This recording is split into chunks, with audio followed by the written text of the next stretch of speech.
माँ का आखिरी खत। एक छोटा सा गांव था जहाँ रहने वाले लोग अपनी साधारण जिंदगी में खुश थे। उसी गांव में रामू नाम का एक लड़का था जो पढ़ाई में बहुत होशियार था। उसके पिता का देहांत तब हो गया था जब वह छोटा था, और उसकी माँ सरला ने सिलाई करके उसका पालन पोषण किया। रामू की माँ का सपना था कि उसका बेटा बड़ा आदमी बने। सरला दिन रात मेहनत करके रामू की फीस भरती और उसके सपनों को अपना सपना मानकर जीती।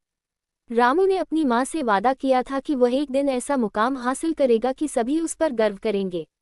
रामू की मेहनत रंग लाए और उसे एक बड़े शहर की यूनिवर्सिटी में पढ़ने का मौका मिला।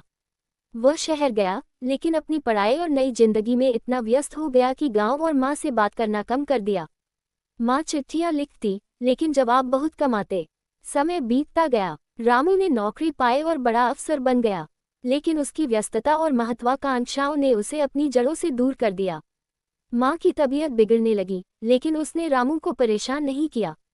एक दिन रामू को एक चिट्ठी मिली। वह उसकी माँ का आखिरी खत था। उसमें लिखा था, प्यारे रामू, मुझे तुम पर गर्व है कि तुमने अपना वादा निभाया।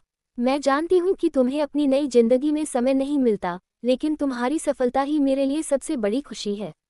मैं तुमसे आखिरी बार मिलना चाहती थी, लेकिन शायद अब समय नहीं बचा।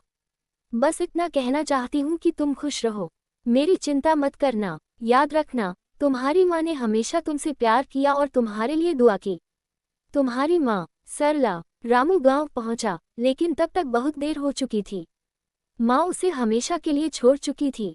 रामू ने उसकी छोटी सी कुटिया में वह पुराना सिलाई मशीन देखा, जिसके जरिए माँ ने उसकी हर जरूरत पूरी की थी। उस दिन रामू को एहसास हुआ कि उसने किसे खो दिया है। वह माँ की चिट्ठी को सीने से लगाए घंटों रोता रहा। ये कहानी हमें सिखाती है कि सफलता कितनी भी बड़ी क्यों न हो, हमारे अपनों से बढ़कर कुछ नहीं। उनके साथ बिताया गया समय ही असली दौलत है।